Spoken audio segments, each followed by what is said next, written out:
feto Maduro. a término. Muy bien, Ah. esto es un feto a término, chicos. Todos acá hemos nacido posiblemente entre estas dos fechas. 37, 41, que es idealmente es un feto a término, un feto ya desarrollado con peso, talla adecuada. Peso más de 2500, talla más de 50 centímetros, pulmones muy desarrollados, entonces esa es la etapa adecuada. Pero si yo tengo entre 34 y 37, ya digo feto pretérmino.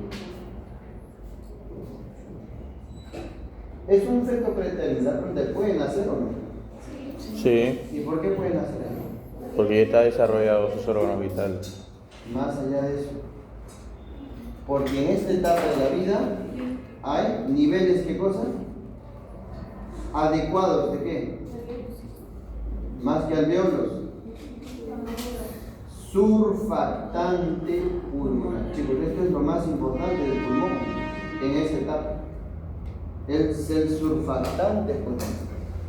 Entre 34 y 36 ya tienes niveles adecuados de surfactante pulmonar. ¿Qué significa? ¿Qué significa esto, chicos? Que este efecto pulmonarmente es maduro. Maduro desde el punto de vista respiratorio. Por lo tanto, este feto puede nacer entre 34 y 37 días. Los eventos adversos a la madre, de riesgo de vida a la madre, que afecten o que amenacen la vida de la madre en esta etapa, pueden concluir la gestación, ya que el feto en esta etapa tiene niveles adecuados de surfactante pulmonar. Y la pregunta es, ¿y entre 28 y 34 hay niveles bajos? Bajos de surfactante, pero aquí puede vivir o no este feto. Sí, pero esto vive aquí básicamente es sobrevida.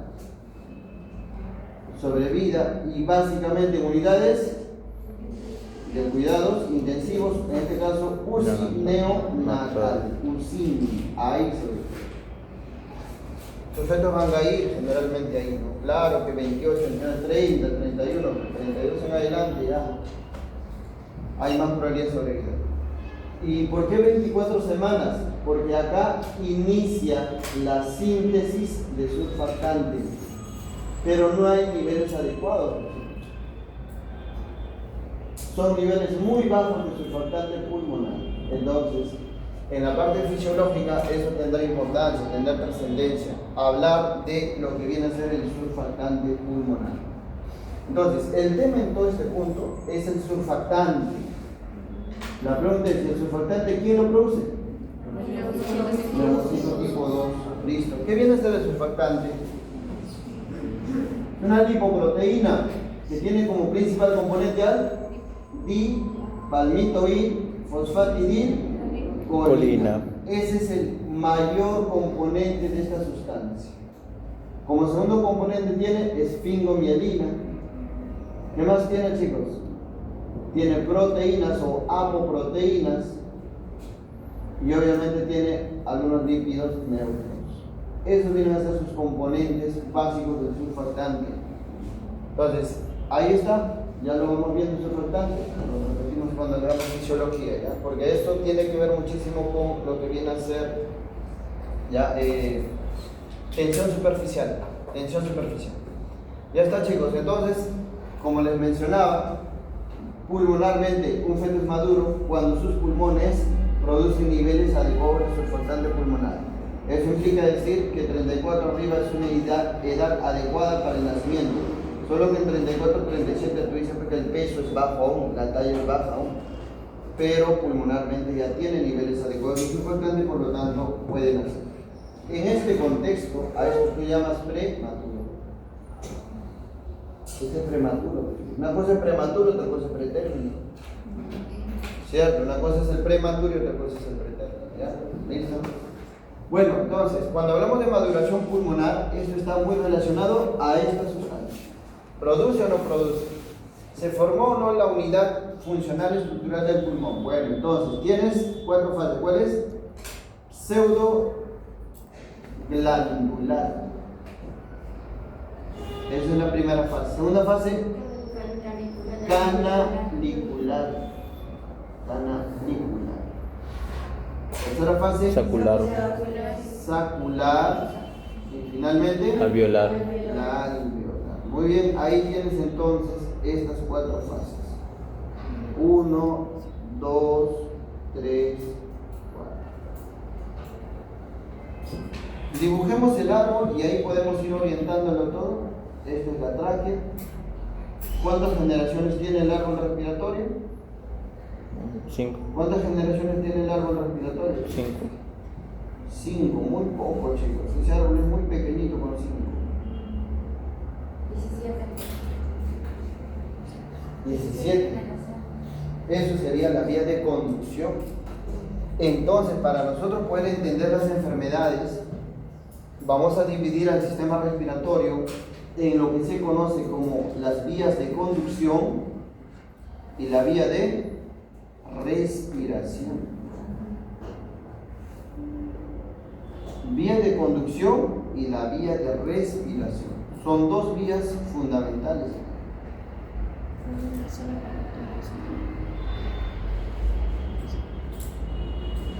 Vía de conducción y vía de respiración.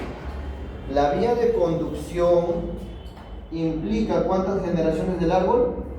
16 generaciones. 16 generaciones. Y la vía de respiración, 7 generaciones. En total, ¿cuántas generaciones tiene el árbol? 23 generaciones. El árbol respiratorio, chicos, tiene 23 generaciones. El punto límite es aquello donde empieza el asma. ¿Dónde empieza el asma, chicos? ¿Dónde empieza el asma? En el bronquiolo terminal. ¿Cuál es la porción del sistema respiratorio, de la vía respiratoria, que tiene mayor proporción de músculo liso? El bronquiolo terminal. Ahí empieza el asma.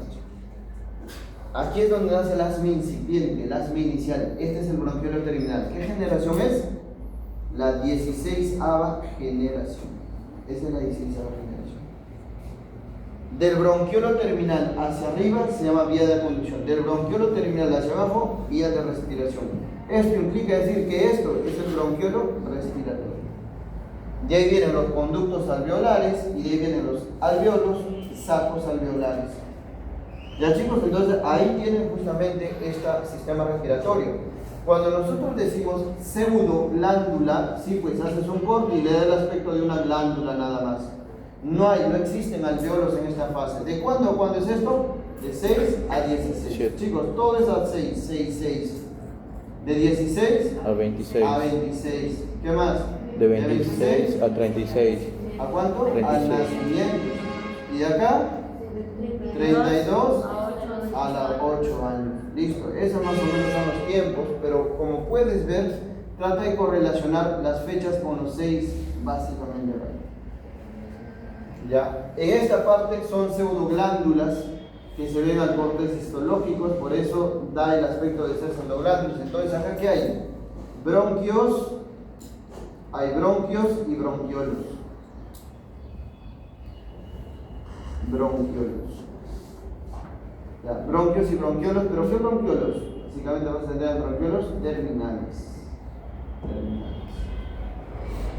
Acá, ¿qué vas a tener en la canalicular? En la canalicular, ¿qué va a haber? A ver, bronquiolos. Si bronquiolos terminales continúan, ¿a qué van a pasar? Bronquiolos respiratorios. Porque en la 26 ya puede haber bronquiolos respiratorios. Bronquiolos respiratorios. En la sacular, ¿qué hay? Aquí hay alveolos, pero se llaman sacos alveolares primitivos. Y si hay sacos alveolares primitivos, a ver, entonces este es el bronquiolo y es así. Entonces, chicos, hasta el bronquiolo terminal, aquí en esta vía aérea, ¿qué fase sería? Todo este acá, canalicular. Si yo digo bronquiolo respiratorio, disculpen, pseudoglandular. Si es bronquiolo respiratorio, ¿qué fase? Canalicular. Y si ya se forma el saco alveolar primitivo, sacular. Pero además aquí en la superficie, ¿qué hay? Capilares. Entonces ya se van aproximando las células. Ya, acá tú vas a tener lo siguiente. Tienes aquí el bronquiolo respiratorio y las células sanguíneas están.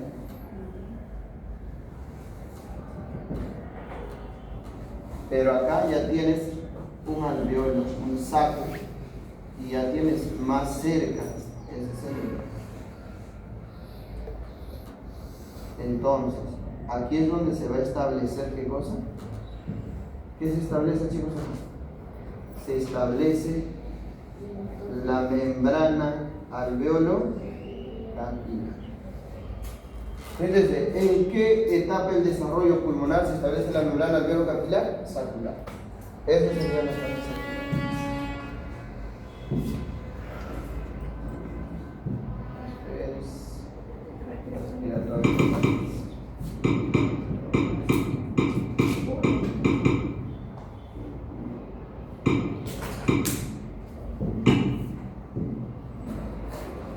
Ya, chicos, entonces ahí se establece ya la membrana alveolo capilar. Ahí tienes el alveolo y tienes el capilar.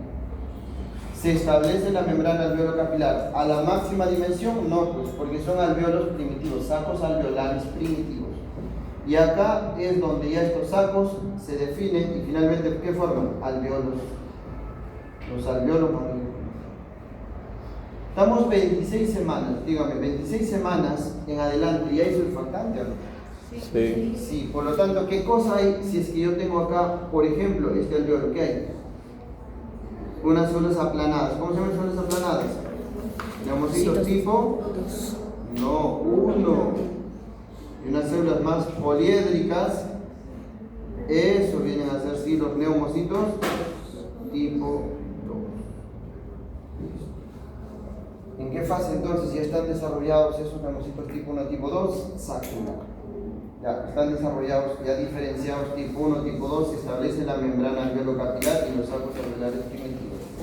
Y finalmente acá tienen los alveolos. Y además, aquí hay máximo desarrollo de la membrana alveolo capilar en su dimensión. ¿Cuánto es la medida de la membrana alveolo capilar, chicos? ¿Cuánto es? Característica básica, alveolos con tabiques alveolares. Esos sacos ya se dividen todos. O sea, si esto era un saco alveolar así, entonces aquí hay tabiques desarrollados.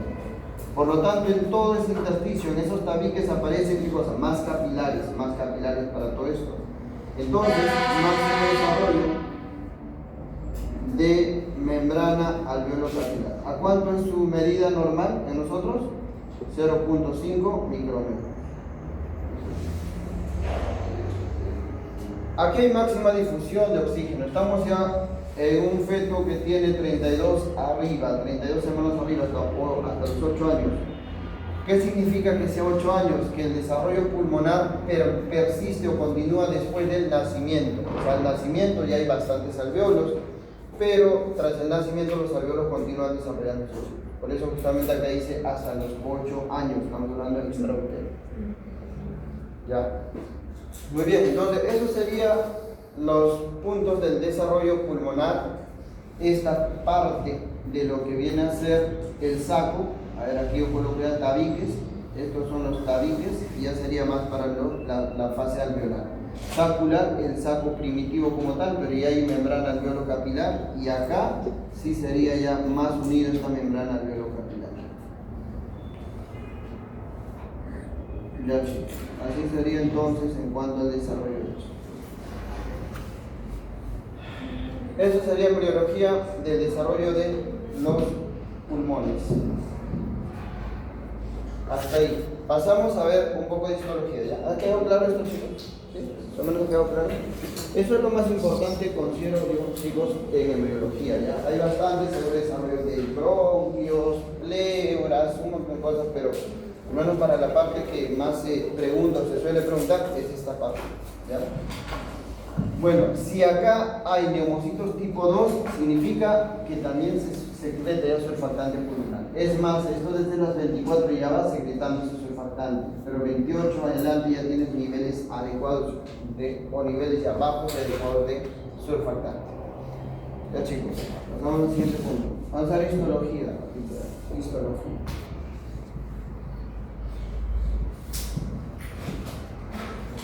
Igual hacemos el árbol.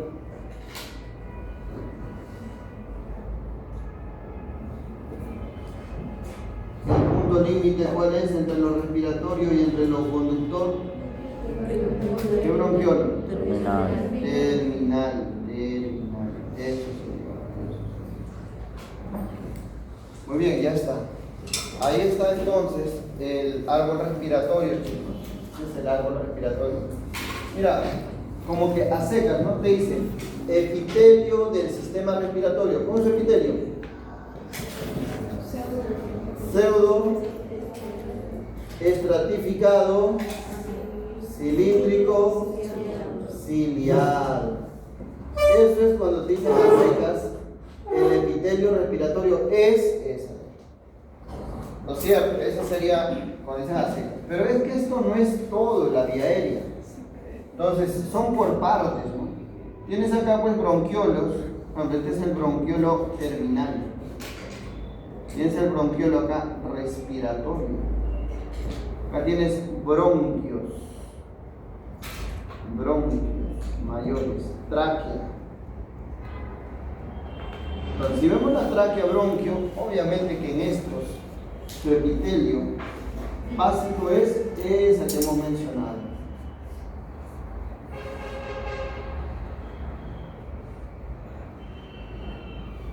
Así. En la vía aérea mayor tienes justamente este tipo de epitelio. Y en medio de todo ese epitelio, unas células productoras de moco. ¿Se llaman? Células caliciformes. Listo, esas son las células caliciformes. Muy bien, ahí está. Ya está. Entonces, esto sería el epitelio, sobre todo de la tráquea, bronquios mayores en general, ya, epitelio cilíndrico o pseudoestratificado ciliado. Ahí está. Y estas son las células caliciformes. ¿Por qué son tan importantes, chicos, estas células caliciformes que estamos mencionando? Porque producen moco. Esos son los que producen moco. Ahora, ¿son las únicas productoras de moco? No, pues. Si nosotros sacamos la pared de este bronquio, que es muy importante para el asma y el EPOC, vamos a ver que esto tiene una capa de músculo. Así sería su capa de músculo. ¿Qué más? Por dentro tiene una submucosa y en esa submucosa tiene glándulas.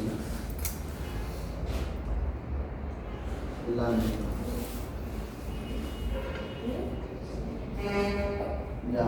¿Y qué más hay por ahí? Tienes justamente su mucosa. Y esa mucosa con su epitelio. Ahí está. Su epitelio que estamos mencionando, que es ese de ahí. Entonces tienes acá glándulas y por encima de esto unas placas de cartílago hialino en forma de C. Esto en la tráquea y en bronquios primarios, porque después esto va haciéndose en placas. Entonces tendrías cartílago, tienes por acá músculo, es músculo liso, y tienes por acá la submucosa. En esa submucosa están las glándulas mucosas o glándulas bronquiales.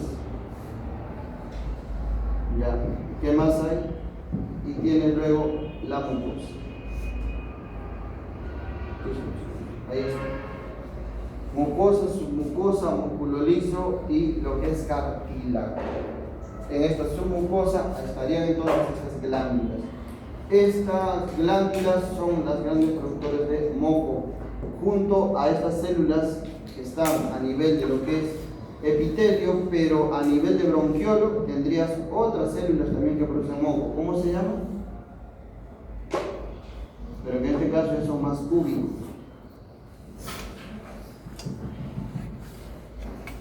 Y ahí también tienes células cúbicas.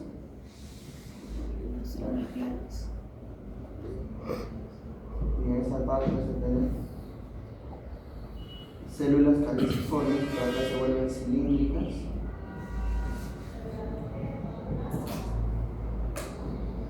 Esta es la progresión de la mucosa, ya chicos, la progresión de la mucosa. En los bronquiolos vas a tener sobre todo este tipo de células. En esos bronquiolos tienes epitelio. ¿Este qué epitelio es? Pseudoestratificado, cilíndrico, ciliado. Este acá es un epitelio cilíndrico simple, pero ciliado. Y este viene a ser un epitelio cúbico simple. ¿Ya? Y este cúbico en esta parte de las células, como va cambiando, estos también son ciliados. Pero a diferencia de esto, donde hay células caliciformes, aquí hay ¿qué cosas? Células claras. Muy bien. Células claras. Las células claras entonces en los bronquiolos respiratorios, en estos bronquiolos mucho más distales. Y estas células claras son las otras que van a producir moco. Entonces, moco en la vía aérea viene de células caliciformes, de glándulas bronquiales y de las células claras. Es importante el moco, chicos, en la vía aérea. Muy importante, ¿no? Ahí se retienen impurezas. ¿Cuánto moco producimos en un día? ¿Cuánto moco produce nuestra vía aérea normalmente en el día? De 10 a 100 mililitros. Como clave, 100 mililitros. Es la producción de moco diario. Nuestro pulmón todos los días produce moco de forma fisiológica. ¿Por qué? Porque este moco normalmente lo que hace es barre las impurezas que pueden ingresar en la vía aérea. Gérmenes, polvos. No. ¿Qué diámetro de polvo básicamente llega hasta el alveolo? ¿Qué diámetro de polvo? ¿Qué partículas? ¿De qué diámetro puede llegar hasta los bronquiolos respiratorios? De tal manera que este moco capte o lo retenga y tenga que botarlo. Si es acá al alveolo, ya tiene que ser hasta 0.1 micrómetro. Eso es lo que llega. Partículas de 0.1 micrómetro, chicos, son los que van a llevar al alveolo. Entonces esas partículas. Y en esta parte, en el alveolo, te pregunto, ¿en el alveolo hay glándulas que producen moco? ¿Hay células que producen moco? ¿Cómo es entonces el epitelio alveolar? Es así. ¿Qué tipo de epitelio tiene el alveolo? Entonces ahí tienes a este. Este es un epitelio plano. Entonces tienes ahí neumocito tipo 1. Neumocito tipo 1. ¿Ya? Y tienes, hay otro, este es el neumocito de tipo 2. Y ahí está, ese es el neumocito tipo 2. Y cuando te dicen, entonces, ¿cómo fue la progresión de toda esta histología? Empezó con pseudoestratificado, se convirtió en cilíndrico, se convirtió en cúbico y se aplanó. ¿Y por qué se aplana en el alveolo? Porque acá necesitas hacer hematosis y el epitelio de difusión es cúbico, cilíndrico o plano. Plano, pues. Por el cilíndrico no va a pasar. Entonces, por eso es que esto se transformó. Entonces, a este neumocito tipo 1, por lo tanto, le llaman epitelio de difusión. Y este neumocito tipo 2 es la gran secretante de surfactante pulmonar. Y unas variantes de los neumocitos tipo 2 cumplen función de macrófago. Entonces, la vía aérea tiene su defensa en la vía de conducción. Pero la pregunta es, ¿en la vía de respiración quién es su defensa? Son los macrófagos. Entonces, las partículas que lleguen acá van a ser fagocitados. Eso ocurre con tuberculosis, chicos. La tuberculosis llega al alveolo y el macrófago que lo fagocita y lo mantiene latente. Por eso se debe latente. Pues. ¿Se entiende? Y eso mismo, si se acumula más, puede generar un foco. Ese foco se llama foco de Gong. El foco de Gong es la TB primaria. ¿Se entiende? O sea, esto estamos tratando de avanzar para poder más o menos entender esa fisiopato que ya de por sí debe ir entendiéndolo esto rápido. Ya chicos, entonces, la tuberculosis, el bacilo de Koch llegan acá al alveolo. En la vía aérea no va a pasar casi nada. Donde es el problema de bacilo de Koch cuando llega al alveolo. En el alveolo está siempre el macrófago. y este macrófago fagocita. Polvos, polvo de neumoconiosis, polvo de mineral, polvo de cuerpos extraños, pequeños, mínimos, menores de 0.1, menores de 1 micrómetro, pueden llegar. Y si llegan, básicamente los macrófagos son los que van a afectar. De ahí entonces que viene la famosa antracosis, viene la famosa neumoconiosis, de ahí viene el EPIT, porque esto es EPIT. EPIT afecta esta parte, chicos. EPIT afecta esto, no te va a afectar tanto esta acá. Sí puede deformar, el problema de EPIT es acá. Entonces, ¿quién empieza con todo eso? El macrófago. El macrófago. Muy bien, entonces ahí tienes ya en esta parte histológica. Ahora, ¿por qué tiene moco? ¿Por qué tiene cilio esta vía aérea? ¿Por qué tiene cilio, chicos? ¿Por qué es ciliado este epitelio? Porque este cilio tiene movimiento excéntrico. ¿Y qué hace con ese movimiento excéntrico? Barre el moco. Entonces, el movimiento ciliar normalmente barre el moco. ¿De dónde? Desde la parte periférica hacia la parte céntrica. Ya, movimiento concéntrico sería, no de la parte periférica, porque esto es periférico, hacia la parte central. Entonces, este movimiento ciliar lo que hace es barrer el moco. Ahora, chicos, ¿se imaginan si este cilio no se moviera? ¿Qué va a pasar? Nos llenamos de moco. Nos llenamos de moco. ¿Cómo se llama esa enfermedad? No, la fibrosis es por taponamiento. Es un problema de canal. ¿Qué canal? De cloro. FCTR de cloro. Esa es fibrosis quística, que nos llenamos de mocos. Esto se llama síndrome de Cartagena, síndrome de cilio inmóvil. Ahí está, lean Cartagena, chicos. Lean Cartagena. Y ahí van a ver la importancia del cilio. Es que el cilio ayuda a sacar ese moco, a barrer, y todos los días ese moco, ¿a dónde cae? ¿A dónde cae, chicos, el moco? ¿A la boca? No, pues chicos, ese moco, ¿a dónde va? El moco se va a la vía digestiva. Sale, se barre y finalmente al esófago que está detrás de la tráquea, ahí, y al estómago. Entonces, el moco que sale de la vía aérea todos los días ingresa a la vía digestiva. ¿Cuánto? ¿Cuánto hemos dicho de moco por día? 100 mililitros de moco todos los días al estómago, de forma fisiológica. Entonces, el moco tiene importancia, mucha importancia. ¿Por qué? Porque es un mecanismo de protección de la vía aérea. Es un mecanismo de protección de la vía aérea. Entonces, ahí tienen, en cuanto a la histología, todo ello. Este músculo nos interesa. El músculo, resaltarlo. Si nosotros viéramos esto contra el bronquiolo terminal, o sea, un bronquiolo terminal en su pared lo que más tiene es su músculo. Eso es lo que más tiene. ¿Cuál es el que tiene en proporción? Claro que el bronquiolo terminal es mucho más pequeño, es micrométrico, es microscópico, mejor dicho, el bronquiolo terminal. No tiene cartílago, carece de cartílago, tiene su epitelio, y su epitelio es cúbico, cúbico alto, ahí está, pero sin embargo tiene una gran capa de músculo. Esa viene a ser. Entonces, este es vía aérea menor, vía aérea pequeña, músculo en mayor proporción respecto a cualquier otra parte de la vía aérea. Mucho más, estamos hablando en proporción respecto a los bronquios, tráquea, bronquiolos de mayor calibre. Ya, entonces, ¿cuál es la porción de la vía aérea que tiene mayor proporción de capa muscular? Es el músculo, el bronquiolo. ¿Qué bronquiolo es esto? Terminal. No se olviden el bronquiolo terminal. Por lo tanto, al tener un músculo liso, ¿qué cosa va a tener en su superficie? Receptores. ¿Qué receptores? Beta. Y receptores muscarinos.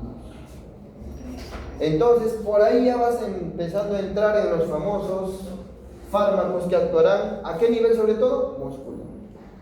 Claro, si vamos a hablar de asma de POC, toda esa farmacología va dirigida a tratar de relajar este músculo y este músculo de la beta igual, y acá tienes M igual.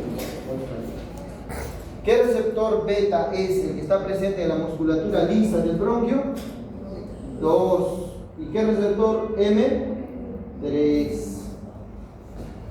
Beta 2, M3. Mientras que en el corazón, ¿qué beta es? 1. ¿Y qué M es? 2. Hay diferente especificidad. Listo, entonces ahí estamos en cuanto a eso que viene a ser la histología. Ya chicos, no se olviden, el epitelio de difusión se llama el epitelio plano. ¿Dónde está el epitelio plano? En el alveolo. Ahí se aplana ya. Antes de eso todo es cúbico, cilíndrico y pseudoestratificado. Ya, la importancia de esas glándulas, de esas cilios. Y lo otro, la importancia de las glándulas, chicos. El hecho de que las glándulas estén ahí, ¿qué trascendencia tiene? Claro, aumentan, producen moco, eso es su función, eso es algo fisiológico. Pero durante la inflamación, ¿qué pasa con las glándulas? En la inflamación, ¿qué pasa con las glándulas, chicos? Producen Y ahora, moco. pues, ¿qué va a pasar? Aumenta la secreción De moco. Ya, la secreción. En el alveolo, lo que más existe es un ultrafiltrado, un transudado mínimo, que cuando hay inflamación de parénquima pulmonar, pasa una gran cantidad. Eso se llama neumonía. ¿La neumonía dónde afecta? ¿Bronquio o alveolo? Alveolo. ¿Respiración o conducción? Conducción. Respiración. Por eso ya vamos adaptándonos. Vía de conducción, vía de respiración. Entonces, si yo digo neumonía, no me voy a concentrar acá, me voy a concentrar acá. Esto es el problema de neumonía. Si yo digo asma, voy a concentrar acá, no voy a ver esto. El asma es un problema de acá. Entonces ya vamos a limitando estas patologías, ¿ya? ¿Listo? Entonces ahí tienes entonces la importancia. Por lo tanto, cuando te decían asma, ¿cuál era el problema en asma? Broncoespasmo, ya tienes el sustrato del broncoespasmo, músculo. ¿Dónde empieza el asma? En la musculatura del bronquiolo terminal, acá. Y a partir de ahí, sí. Entonces de ahí que existe un parámetro espirométrico. Pregunta de resultados, chicos, dicen, ¿cuál es el mejor parámetro espirométrico para valorar? Espirométrico, para valorar ya el asma incipiente. Ese asma que casi no se escucha, la ocultación, aún no deja sibilantes, pero ya hay asma. ¿Cuál es, chicos? ¿Ah? ¿Volumen qué? ¿Expiratorio o inspiratorio? Expiratorio. ¿Pero cómo se llama ese volumen expiratorio? Forzado en el primer segundo. ¿Pero ese será? No, ese es cuando ya el asma está bien desarrollado. ¿Cuál es, chicos? El más temprano. Entonces, cuando ven ustedes espirometría, ven por tiempos. Expiración al 25, al 75, no, al 25, al 50 y al 75. El que mejor valora el asma en este punto es el famoso FEF 2575. Eso es, chicos. Flujo respiratorio forzado entre el 25 y 75%. Eso es. Ese es el parámetro espirométrico que te valora vía aérea pequeña, asma incipiente, asma precoz. Porque si nosotros hablamos de BEF1, CBF, índice tifenao, básicamente eso es para el asma que se estableció. ¿Ya? Bueno, entonces ahí estamos. Voy a pasar esto. Pasamos ahora un poquito a hacer algo de anatomía, ya, algunas cositas muy puntuales nada más de anatomía. Ya. Está ahí, siguiente punto, anatomía. De ahí nos pasamos a la fisio. En anatomía me interesa mucho ya, lo que es sobre todo la parte de la inervación. La parte de inervación, eso nos interesa más.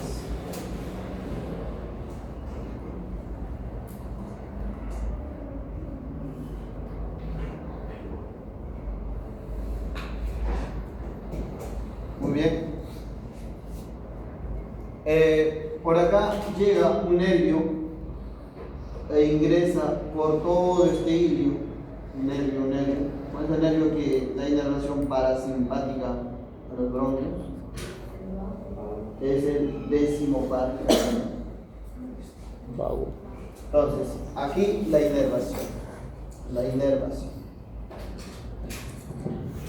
La inervación del pulmón como tal es vegetativa.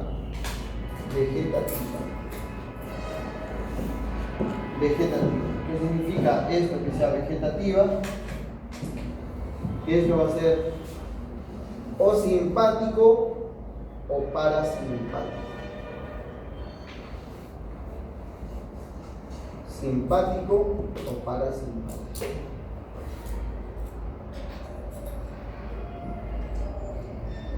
Simpático o parasimpático. Y ahí tendríamos entonces que la inervación simpática nos interesa mucho que vaya directamente, a ver, en la parte del bronquio. Acá.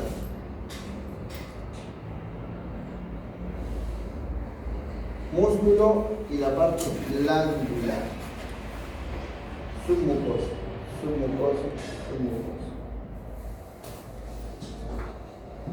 Y ahí está el epitelio. Bueno, entonces esta inervación parasimpática o simpática sobre todo va a ir para el lado del pulmón. Este sería el simpático y esto sería el parasimpático. ¿De dónde viene el simpático? De la cadena ganglionar. El parasimpático, el vago. Lo mismo acá.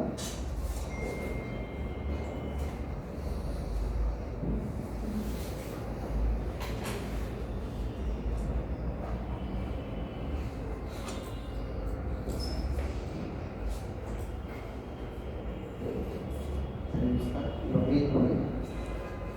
Ya, entonces, el simpático, receptores acá. Receptores acá.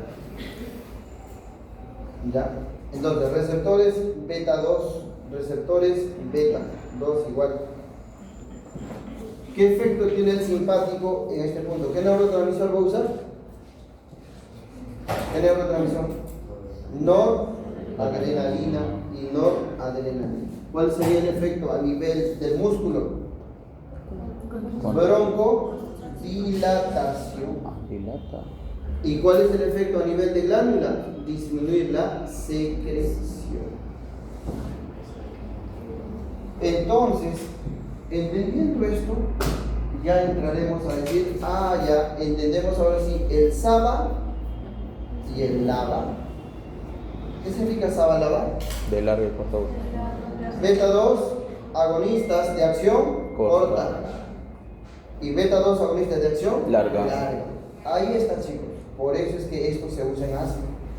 Salbutamol. Porque tienen efecto en estos receptores y lo que generan es broncodilatación. Ese es el efecto simpático A. Mientras que el efecto parasimpático acá va a ser sobre M3, M4, igual que en esta glándula, M3, pero el parasimpático, su efecto fundamentalmente va a ser inverso, ¿no? Entonces, ¿qué va a hacer? ¿Quién es el neurotransmisor? Acetilcolina. Y entonces, si acetilcolina es el que efectúa, ¿cuál es su efecto entonces? Broncoconstricción. Broncoconstricción. Y además, aumenta la secreción bronquial, que produce más moco, broncoespasmo o broncoconstricción. Y entonces, acá vendrán, ¿quiénes? Los llamados anticolinérgicos.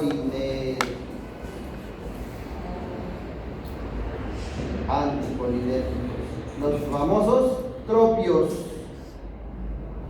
Los tropios. Bromuro de infratropio, tiotropio. Eso. Será pues entonces anticolinérgico lo que se usará para esta parte respiratoria y serán beta 2 agonistas lo que se usarán para esta parte respiratoria. Considerando estas dos cosas. Muy bien, hasta ahí entonces tienes su principal efecto de esto, chicos, viene a ser en el músculo, broncodilatación y broncoconstricción. Por la parte inflamatoria de la secreción mucosa bronquial, eso es secundario, porque para los fines de secreción bronquial existen otros fármacos a nivel respiratorio. En este caso, ¿quiénes son? Los corticoides. ¿Ya? ¿Listo? Entonces, esa sería la parte respiratoria. Así que tienes el simpático desde la cadena ganglionar y el parasimpático desde el nervio vago. Esto a nivel pulmonar. Ahora, ¿qué más? Este músculo. ¿Cómo se llama este músculo? Diafragma. Chicos, ¿el diafragma es un músculo inspiratorio o expiratorio? ¿Ah?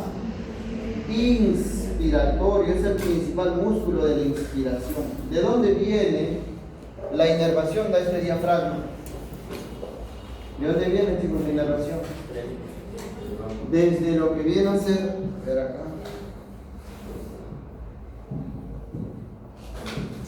desde el cuello viene, ¿no es cierto? C3, C4, C5. Desde ahí viene un nervio y ese se fabrica acá. Ese nervio se llama nervio frénico. Son dos frenos, son dos hemodiafragmas. Pregunta, chicos, ¿qué pasa si este músculo se paraliza? Hay una correcta inspiración ¿Haces qué cosa? Insuficiencia respiratoria. respiratoria. Y es una causa de ingreso a qué? A ventilación mecánica. ¿Esto en qué contexto puede ocurrir? Parálisis, ¿en qué contexto puede ocurrir? ¿Se puede mandar a UCI? Algo que hace poco se hablaba mucho, como una prótesis. Guillain-Barré. Guillain-Barré. ¿Cuál también? Miastenia gravis. Porque afecta primera y segunda neurona. Ahí tienen muchos casos de afectación, patologías que van a afectar el diafragma. Si afectase el diafragma, entonces, chicos, básicamente la respiración fracasa. Ahora, no es desde este punto nada más, porque la respiración está controlada desde el tronco, y la afectación del tronco también puede finalmente paralizar al diafragma, porque esto está controlado, el frénico está controlado por nervios que vienen del tronco, el bulbo raquídeo y protuberancia. Muy bien, listo. Y aquí en la parte periférica tienes a esto, ¿qué viene a ser el pleura? ¿Qué pleura es esto? Palpebral. Y obvio que aquí hay una pleura visceral entre ellos.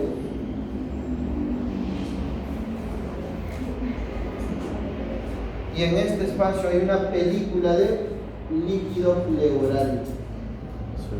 Pero esa película de líquido pleural puede generar ¿qué cosa? Derrame pleural. Derrame pleural. ¿Y cuándo hablas de derrame pleural? Cuando hay más de 1500. ¿Cuándo hablan de derrame pleural, chicos? ¿Cuánto volumen tiene que haber? Derrame pleural si es mayor de 50 mililitros, que por cierto no es detectable por ecografía ni imágenes. Esto se detecta cuando hay más de 100 mililitros. ¿Por qué? Porque la idea de este derrame es que tiene que de alguna forma llenar ¿qué espacio? Este espacio. ¿Cómo se llama este espacio? Donde se ve inicialmente el derrame pleural en una radiografía frontal. Espacio costodiafragmático. Ahí se ve la radiografía. Y es el primer punto. Diafragma. Volúmenes de líquido mayor a 50 mililitros, se habla de derrame pleural. Líquido pleural es obviamente pues, de 15 a 20 mililitros en todo el pulmón. Esto tiene entonces inervación de qué tipo? El diafragma. ¿Qué tipo de inervación tiene? Inervación motora. Inervación motora por el frénico. El parénquima pulmonar, inervación vegetativa. Ya está. Y el diafragma, la pleura, ¿qué tipo de inervación tiene? ¿Qué tipo de inervación tiene, chicos? Es una inervación de tipo somatosensorial. ¿Duele o no la pleura? Sí. Duele mucho, chicos, la pleura somatosensorial. Y esa pleura que duele prácticamente es la pleura parietal. Entonces, ahí van teniendo ya más o menos algunos alcances respecto a esto. ¿Qué más? A este pulmón le llega desde el corazón, ¿quién? Esto de acá. ¿Cómo se llama? La arteria pulmonar. Y del pulmón hacia el corazón baja, ¿quién? Las venas pulmonares. Estas llevan sangre y estas sacan sangre. Claro, traumatomatosis tiene que ingresar. Te pregunto, ¿qué pasaría si de acá del corazón se dispara un coágulo? Trombosis pulmonar. ¿Qué se va a generar? Un tromboembolismo pulmonar. otro tema que va a ver, el TEP. Esta arteria llamada arteria pulmonar, entonces, ¿qué define en nuestro sistema respiratorio? ¿Qué va a definir? Decimos guardado, ¿no? Un minuto antes. ¿Sabes? Está recuperando, estamos prevenidos. No, un minuto antes quedó. Respiratorio ahorita, doctor. Sí, la siguiente hoja. No, la otra. Sí, la otra. Eso, de los errores. Ya. Estamos firmando, Ahí nos quedamos. aquí el pulmón. Entonces, les decía que esta arteria, básicamente es la que va a ir hacia acá.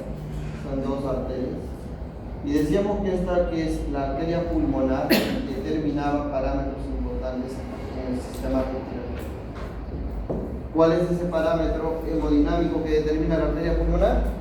La llamada perfusión.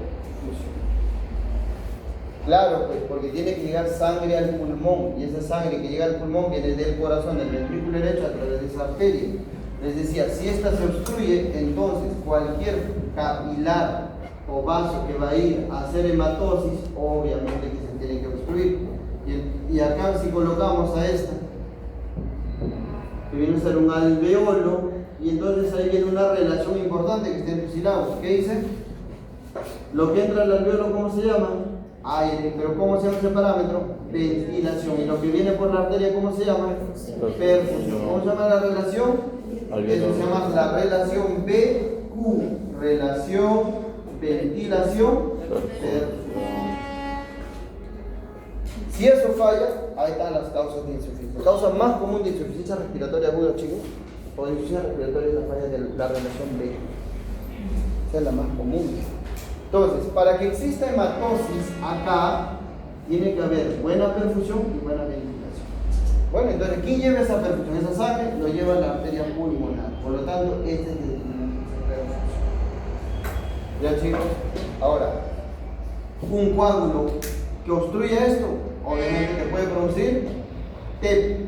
Cuanto más anterior o más proximal la obstrucción, mayor es el campo afectado del tromboembolismo. Si se afecta en la bifurcación, ahí es donde viene, por ejemplo, el TEP llamado masivo. Es el tromboembolismo en silla de montar que se presenta justamente en esta bifurcación. Listo, chicos. Ahí estamos entonces con esto de la irrigación, la inervación. Tres tipos de inervación: vegetativo, para lo que viene a ser la parte epitelial, parte de pared, todo ello. La inervación de tipo motora, para sobre todo el diafragma, porque hay más músculos para la inspiración, se llaman accesorios, en realidad son músculos inspiratorios, todos los que están arriba, y músculos expiratorios, todos los que van a estar abajo. ¿A quién me refiero con abajo? A todos los del abdomen, son expiratorios. Y todos los que están arriba son inspiratorios. ¿Quién me refiero a eso? Esternocleidomastoideo, escalenos, serratos. ¿Ya? Y lo único que aquí se puede confundir son los intercostales. Los intercostales, ya, externos son inspiratorios, internos son expiratorios. Miren cómo se invierte el orden de la. Nada más. Los intercostales externos son inspiratorios y los externos los internos son expiratorios. ¿Ya? Eso sería lo único que podría cambiar, porque de ahí todos los de arriba son inspiratorios y todos los de abajo básicamente son expiratorios. Y ahí tienes al diafragma como el principal músculo de la inspiración. ¿Lesión de diafragma es causa de insuficiencia respiratoria? Sí. Lesión de diafragma, ¿qué te hace? Retener. ¿Qué cosa? Básicamente CO2. Te da hipoxemia. Muy bien, esa sería en cuanto a anatomía, pero en pulmón. Pasamos. Ahora la parte fisiológica. Ya. Vamos a la parte fisiológica. Chicos, la parte fisiología. Y acá nos vamos directo a lo que viene a ser, primero, esto, de cómo ingresa el aire a toda la vía aérea como tal. Ya, vamos a ver entonces acá en este arbolito, así como ya habíamos hecho.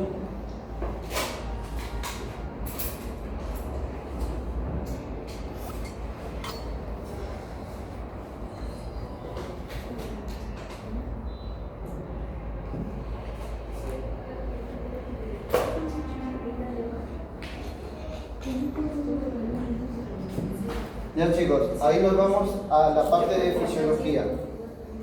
¿Qué bronquiolo era este acá? ¿Qué bronquiolo? Bronquiolo terminal, y lo que sigue al bronquiolo terminal era el bronquiolo respiratorio. ¿Qué generación era el terminal? 16. Ya, excelente. Terminal 16, 17 el respiratorio y de todo lo que pasa. ¿Qué tipo de epitelio tiene el alveolo? Plano predominantemente. Se llama epitelio de difusión. Listo, muy bien, ya estamos. Todo lo que está antes del bronquiolo terminal, ¿cómo se llama? Vía de conducción. Vía de conducción. Lo vamos a orientar a todo esto. Conducción. Y todo lo que está acá abajo se llama vía de respiración. Chicos, la vía de respiración, por lo tanto, eso no es el parénquima pulmonar. Sí. En general, vamos a decir entonces, la unidad funcional del pulmón se llama lobulillo pulmonar o acino pulmonar. ¿Cuáles son los componentes de ese lobulillo pulmonar llamado unidad funcional del pulmón? ¿Cuáles son sus componentes? ¿Quién es? ¿Cuál es el primer componente? Bronquiolo respiratorio. ¿Qué más? Alveolo. ¿Qué más? Saco alveolar. ¿Qué más? Conductos respiratorios, los poros de Congo, chicos. Eso vienen a ser los componentes del lobulillo pulmonar, llamado lobulillo pulmonar. Ahora, la parte más importante de todo este lobulillo pulmonar, en la parte fisiológica, viene a ser ¿cuál? Esta de acá. ¿Cómo se llama esto de aquí en conjunto? ¿Cómo se llama? Esa que le afecta a Good Pasteur. ¿Cómo se llama? Membrana alveolo capilar, MAC. La membrana alveolo capilar, chicos, ¿cuánto es su medida? Aprox 0.5 micrómetros, 0.7, 0.5 micrómetros, menos de 1. Eso es su espesor de esta membrana. ¿Por qué es tan importante el espesor, chicos? ¿Qué pasaría si el espesor aumentara ahí? ¿Qué pasaría si este espesor aumenta? Entonces, ahí ya no se cumpliría la llamada ley de Fick. Y en sus sílabos dice ley de Fick. Yo no le he puesto. ¿Qué han puesto? Ya no cumpliría la ley de Fick, chicos. ¿A qué hace referencia la ley de Fick? A lo siguiente, en resumen. Ley de Fick es la ley de la difusión. Básicamente es para la difusión. Te pregunto, ¿el oxígeno es liposoluble? ¿O es liposoluble o necesita transportadores para pasar? Lipo. Tengo el oxígeno acá. ¿Cómo pasa? Al capilar. Necesita transportadores, ¿verdadero o falso? Falso, eso pasa directo. ¿Cómo se llama esa difusión? Pasiva. Simple, difusión simple. Entonces, como es liposoluble, este pasa directo y se une ¿a quién? A la hemoglobina. Ahí está, chicos, entonces. Eso sería, a esto le llamamos hematosis. Y desde acá, ¿qué sale? Normalmente, CO2. Chicos, en función a qué cosa funciona esta de acá. Entonces la ley de Fick te dice que la difusión, ¿a qué va a ser igual la difusión según la ley de Fick? La difusión va a ser igual a la diferencia de gradientes de concentración de presión de O2 sería. ¿Por qué? Por el área de esa membrana sobre el espesor de esa membrana. Y esto aún todavía multiplicado por el coeficiente de difusión.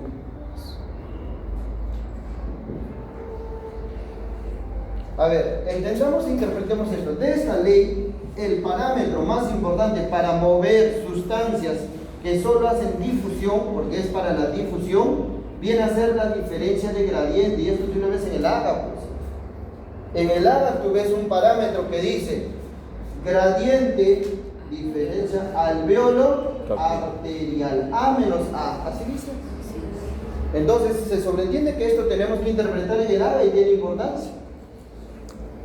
¿Cuánto es el valor normal de la PO2 A menos A? ¿Cuánto es el valor normal? Tiene que ser menos de 15.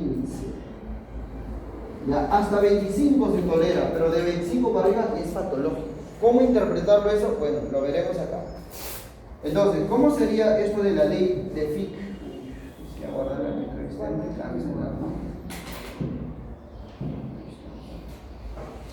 ¿cómo sería esto de la ley de Fick, chicos? Lo siguiente. Lo interpretamos y ahí toma ya pues sentido esto de la membrana. Dice, la ley de Fick es la difusión, va a ser igual. La velocidad de difusión, entonces, a ver, entendiendo esto. ¿Cuánto de presión de oxígeno normalmente tenemos en el alveolo en condiciones fisiológicas? ¿Cuánto, chicos, de presión de oxígeno? 104. ¿Cuánto de presión de oxígeno? ¿Con cuánto de presión de oxígeno viene a la arteria pulmonar? 40. ¿Con cuánto de presión de CO2 viene normalmente la arteria pulmonar? 45. ¿Y cuánto de presión de CO2 hay normalmente acá en el alveolo? ¿Cuánto?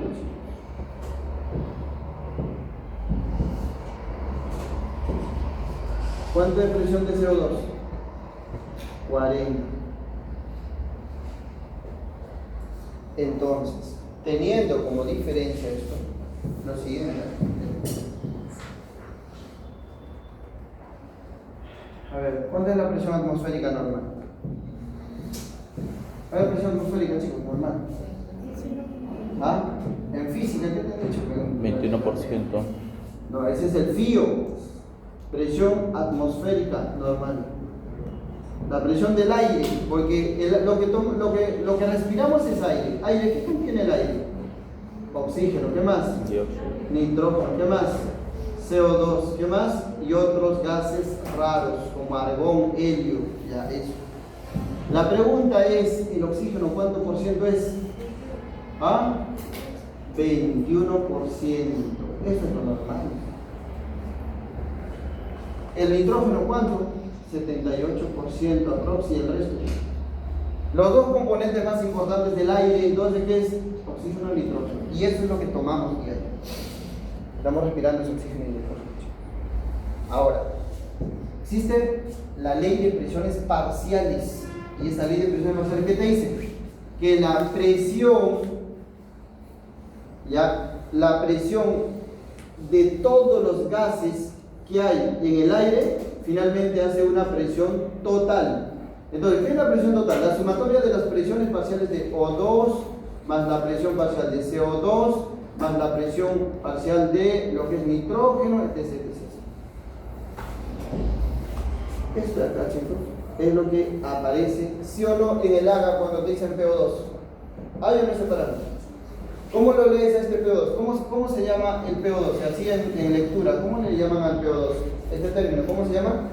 Presión, ¿qué más? ¿Presión nada más o presión parcial? Parcial de O2.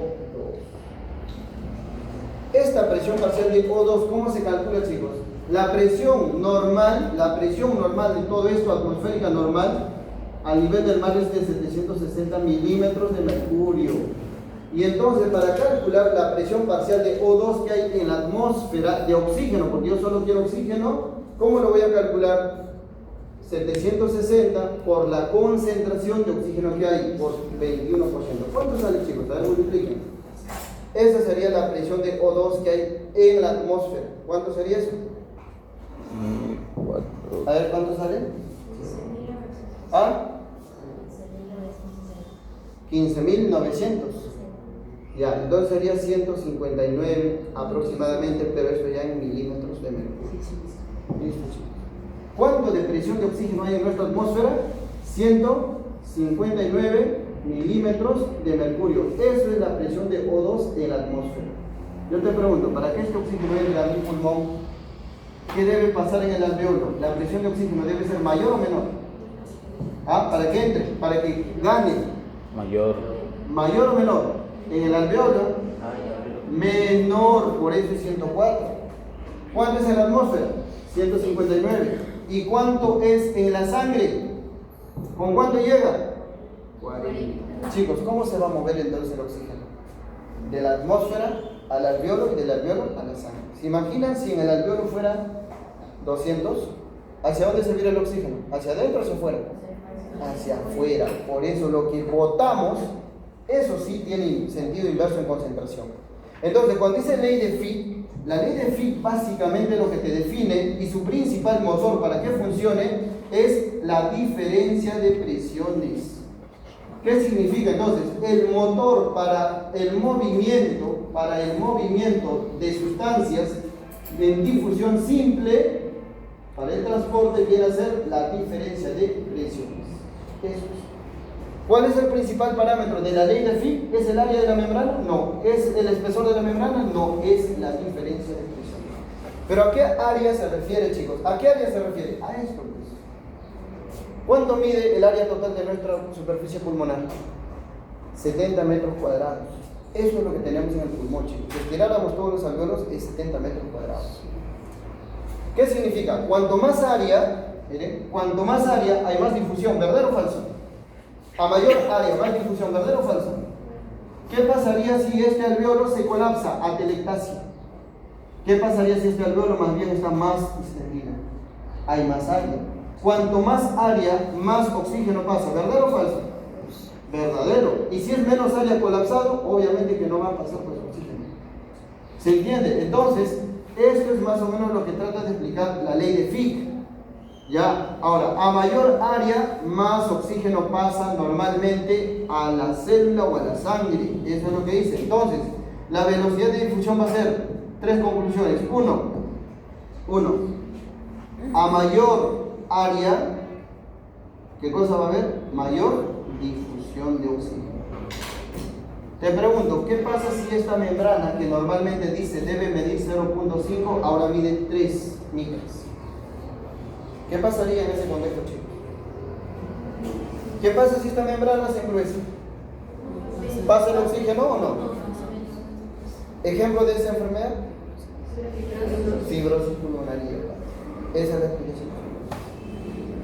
En fibrosis el problema es que esta membrana se engruesa. Y al engrosarse, ¿qué dice la ley de Fick? Que si el espesor aumenta, la difusión baja. Y por eso es que va a ir haciendo progresión de Disney, hasta que al final va a usar valor. Entonces, segunda conclusión, a mayor espesor, ¿qué pasa con la difusión? Menor difusión de ozono. Pero ¿cuál era el motor? El principal parámetro, la diferencia. Entonces, la conclusión 3 sería, chicos, a mayor diferencia de presión de oxígeno, mayor difusión. El principal parámetro que va a meter oxígeno a nuestra sangre básicamente viene a ser la diferencia de presiones. Bueno, con eso de ahí se puede explicar entonces todo esto. ¿Puede explicar todo eso?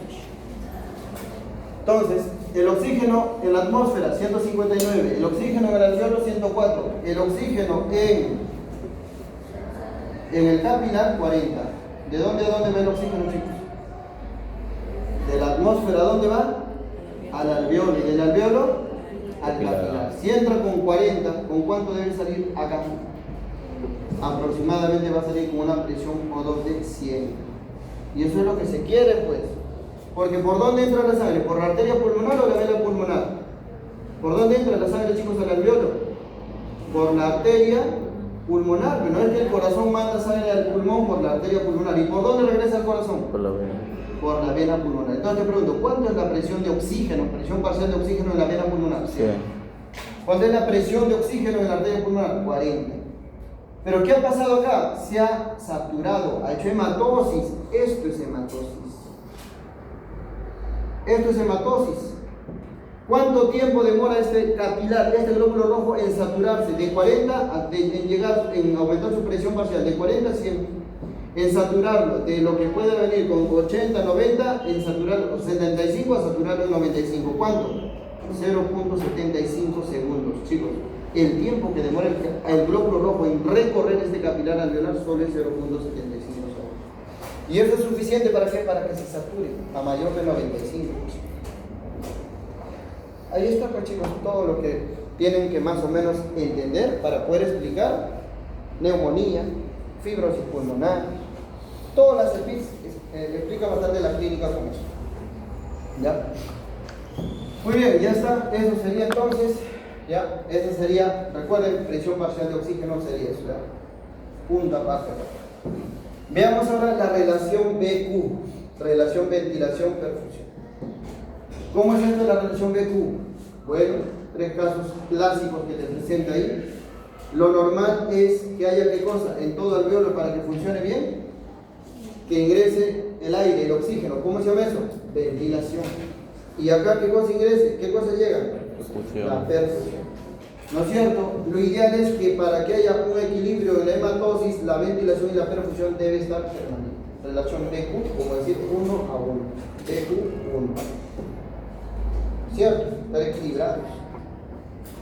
Pero presentamos lo siguiente. ¿Qué pasaría? ¿Qué pasaría si yo, a ver, obstruyo este vasito así?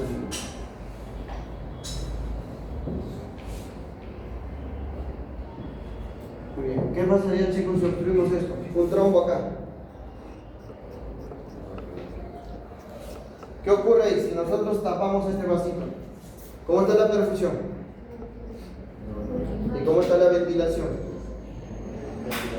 Ya, a ver, entonces, ¿cómo sería la relación BQ? A ver, interpretemos, chicos, relación BQ. ¿Cuánto y cómo sería? ¿Ventilación cómo está? ¿Cómo está la ventilación? Normal. ¿Y cómo está la perfusión? No hay, disminuido, y es como decir 0. Entonces, ¿qué está fallando acá? La perfusión. ¿Cómo se llama la enfermedad? ¿Cómo se llama la enfermedad? TEP. Esto es TEP, pues chicos, esto es TEP. Tromboembolismo pulmonar, esto es fisiopatología. Esto es la explicación de por qué. ¿Qué falla en el TEP? ¿La perfusión o la ventilación? Ya, y dime, ¿y va a haber hematosis o no? No, pues no va a haber. En ese campo que se ha colapsado no va a haber que ha obstruido, ¿no? En esa rama no va a haber. Entonces los otros campos compensarán.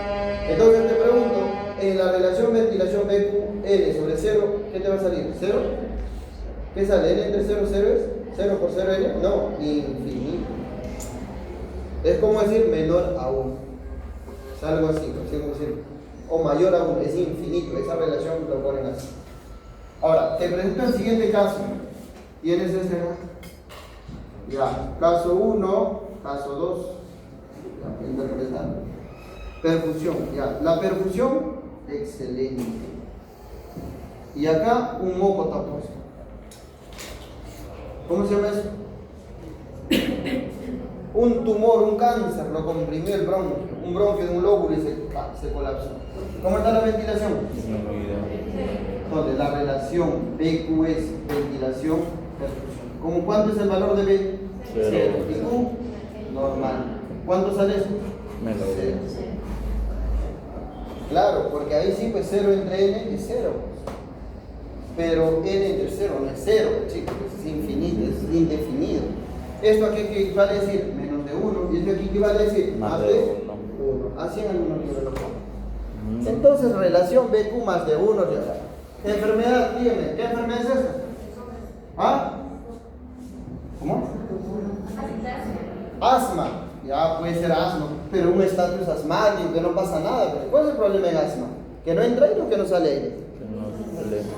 Que no sale aire. El asma, chicos, es un problema donde no sale el aire. Ejemplo de esto, entonces. Tumor. Neumonía. Chicos, ¿qué es la neumonía? Este alveolo está aquí. Está lleno de agua, pues. Está lleno de exudado. ¿Y va a intercambiar? No. El alveolo está fallando. Doctor, ¿y también puede ser con siguiente de moco?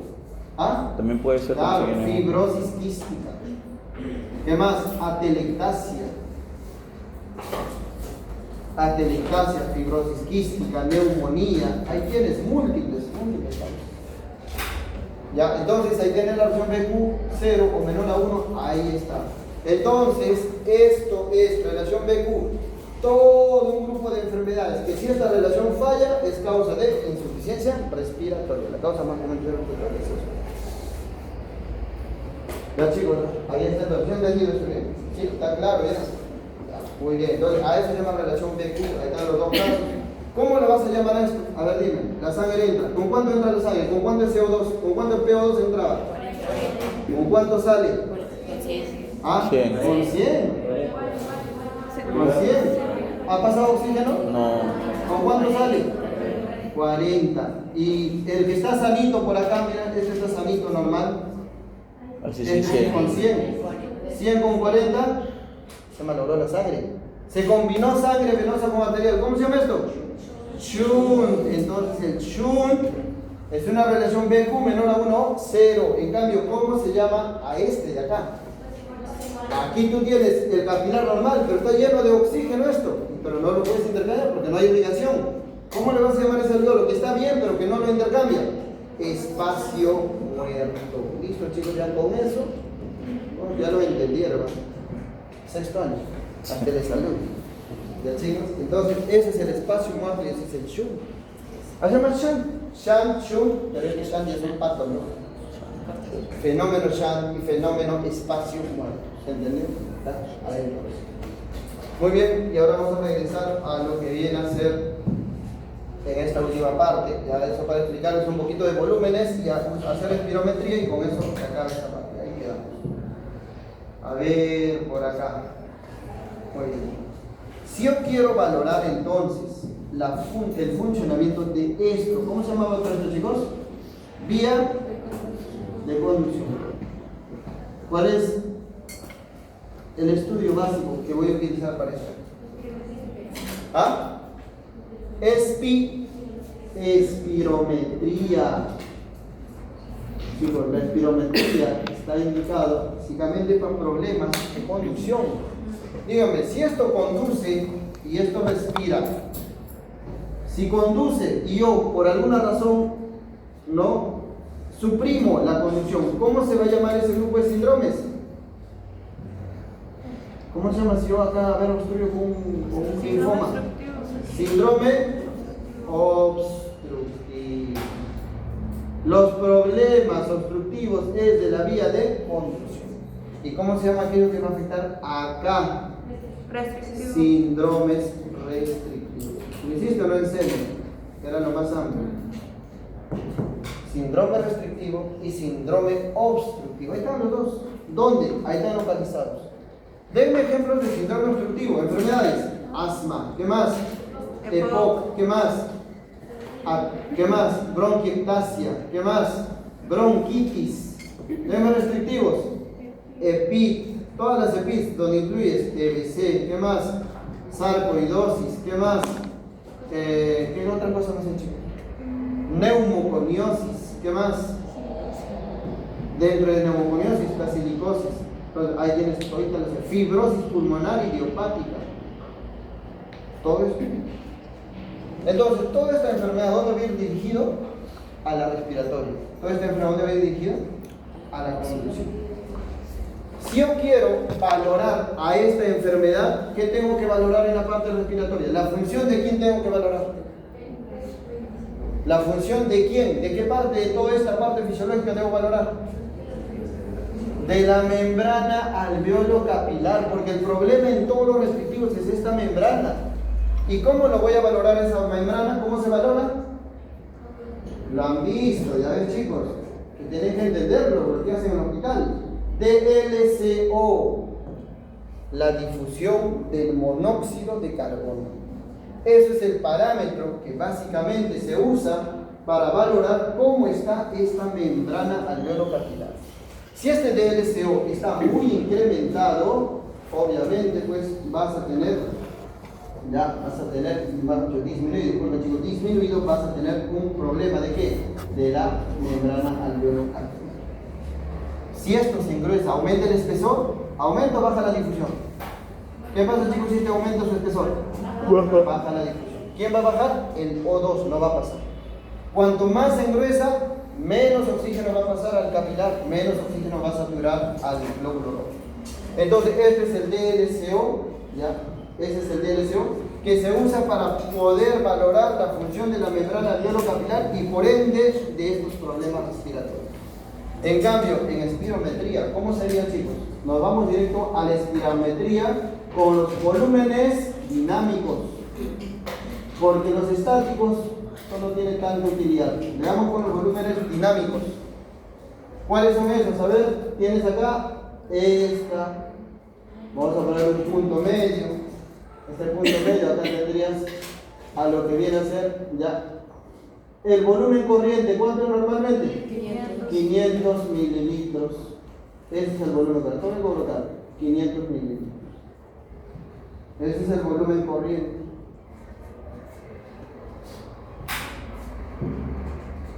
$500 mililitros es esa, ya. Y eso es como decir respirar normal. ¿Cuánto dura un ciclo respiratorio? 5 segundos. 5 segundos dura la inspiración, la expiración. Fisiológicamente, ¿qué es más prolongado? ¿La inspiración o la expiración? ¿Qué es más prolongado, chicos? ¿La inspiración o la expiración? La expiración. 3 segundos y 2 segundos. Todo 5 segundos. 60 entre 5, 12 respiraciones. Por eso nuestra frecuencia respiratoria normal, ¿cuánto es? De 12 a 20. Eso es lo normal.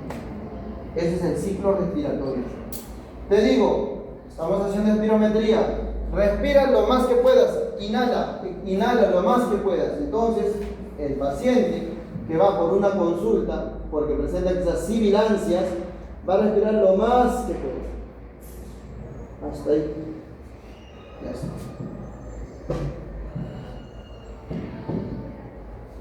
Entonces, ahí llega. ¿Hasta cuándo puede llegar el pulmón? Normalmente 5 litros, 6 litros, depende ya, pero entre 5 y 6 estamos bien.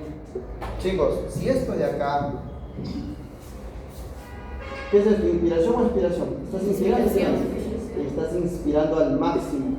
Esto sería el pico expiratorio o inspiratorio forzado, ¿cierto?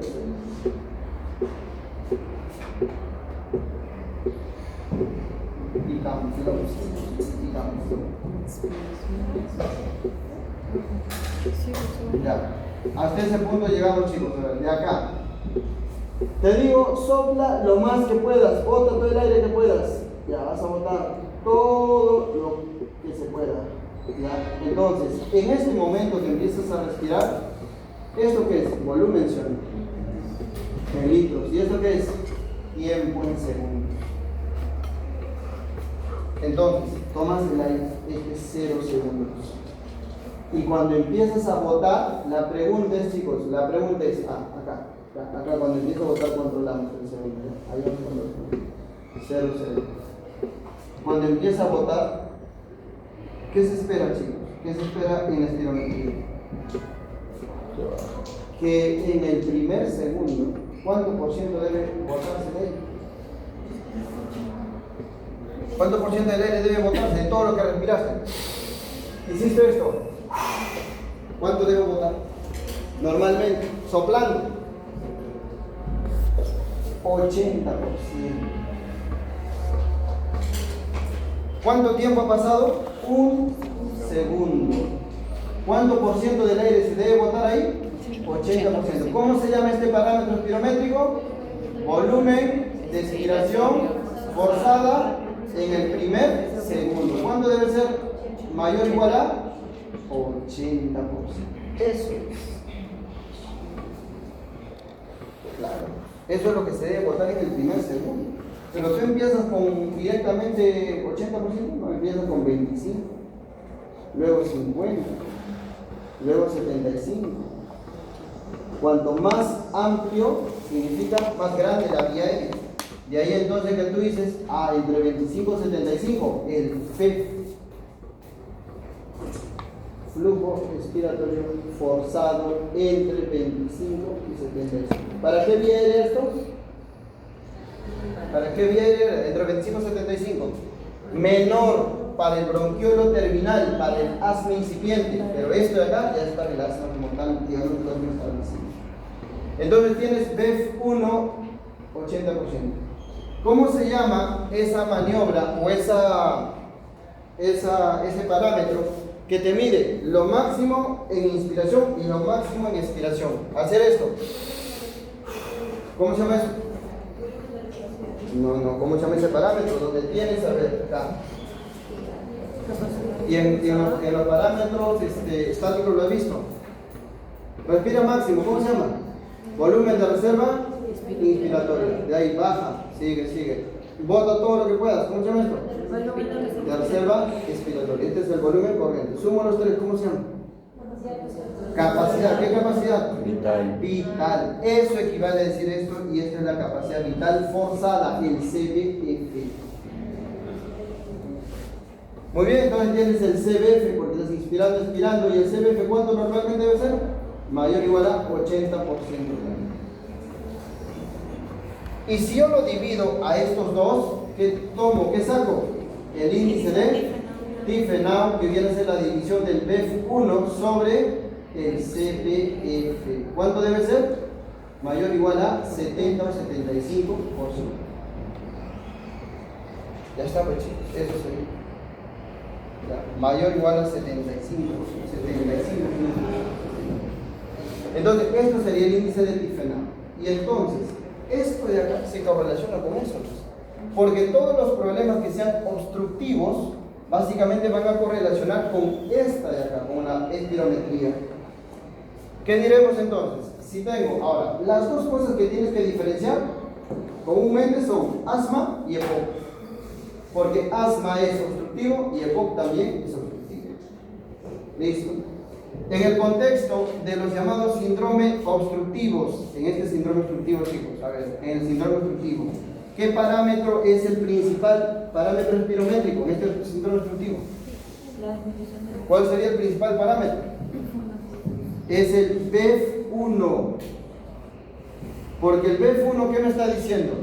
¿Cuánto de oxígeno boto en el primer segundo? Y para botar el oxígeno del pulmón, del alveolo, ¿qué necesito? Que la vía aérea esté permeable. Pero si esa vía aérea se ha cerrado, va a bajar la cantidad de oxígeno que se va a eliminar. ¿Eso qué me está indicando? Que hay una obstrucción. Y eso ocurre bien en todas las obstructivas, principalmente en asma y EPOC. Eso sería lo que tenían que diferenciar.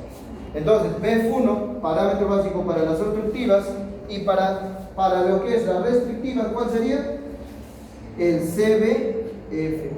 Pero la espirometría es como que usara esto como un descarte, porque en realidad la espirometría, como su nombre dice, lo que te mide básicamente es la expiración. Eliminar, el sacar, el botar el. ¿Ya, chicos? Asma. ¿Cómo está el BEF1? ¿Cómo está el BEF1, chicos? Disminuido. ¿Cómo está en el EPOC? Disminuido. Muy bien, ya está disminuido. ¿Cómo está el índice de Tiefenau en asma? Disminuido también. Y acá igualito, el índice de Tiefenau está disminuido. ¿Cuál es la diferencia? ¿Cómo diferenciar entonces si los dos están iguales? Hay que hacer la prueba de broncodilatadora. Prueba de broncodilatación. ¿Con qué se hace esto? Salbutamol. ¿Y qué se espera con la prueba de broncodilatación? Que el asma baje, aumente. Si hay más de 200 mililitros o si hay menos de 200 mililitros. O bien equivale a decir más de 12% de BEF1 que mejore. O acá menos de 12%. Chicos, si hay más de 200 o 12%, ¿qué significa? ¿Asma o EPOC? Asma. Y si no mejora, EPOC. EPOC, porque básicamente el EPOC ya sabemos que es un síndrome obstructivo irreversible. Doctor, guárdenos hoy. ¿Ah? Guárdenos hoy, borra. Bueno. Ya, chicos. Ya está. Ahí tendrían entonces todo esto de lo que viene a ser ya la parte restrictiva obstructiva. Entonces, esa es la vía. Eso es respiratorio, chicos. Está todo respiratorio. Obstructivo, restrictivo. Obstructivo, ya saben qué patologías. Esto valoro sobre todo con espirometría. Restrictivo valora sobre todo con DLCO, si es que quieren una prueba específica. Porque al final ambos puedes valorar con qué prueba? Radiografía. Con la radiografía no puedes. En la parte farmacológica, ¿qué decir? 8:51. ¿A qué hora terminamos normalmente? 7:50. Ya, pero 2 horas. El doctor Falcón. ¿Hasta qué hora tienen dinámica? Más o menos. 10:50 vamos. Ya, chicos. Entonces ya vamos a terminar ahí, ¿ya? Sí, vamos a terminar. Porque ya no... Ya pueden ir con el doctor Falcón, chicos, del grupo. Y vas a con el Dilo porque no considero el resto. Doctor, disculpe, para el examen de la otra semana, ¿va a considerar solamente lo que se ha enseñado hoy día en respiratorio? Claro, hasta donde ha llegado, chicos, será la parte respiratoria, aunque en dinámica grupal van a ser patologías. Ahorita creo que ya es patologías, de ahí está asma, está EPOC, neumonía, tuberculosis.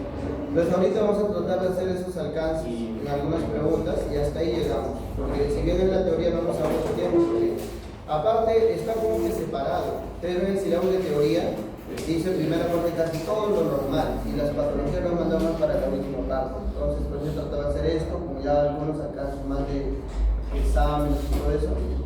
Y en la teoría, pues sí, en la teoría vendría hasta acá, chicos. ¿Qué semana es esto? 7, ¿no? Ya está ahí viendo, porque la semana que viene es 8, entonces patología recién entraría para el otro paso. Hasta acá entraría, chicos, lo que es ¿ya?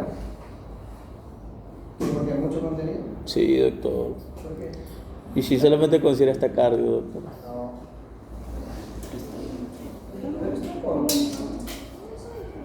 No es tan rápido. Patologías ya no pondría, chicos. No voy a poner patologías. Ya no lo coloco patologías respiratorias, solamente sería hasta la parte fisiológica.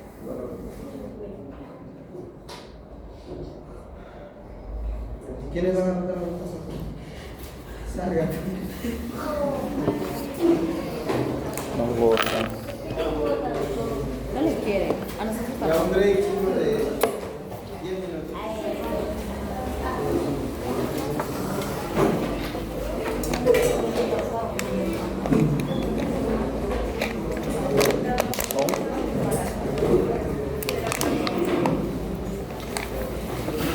No.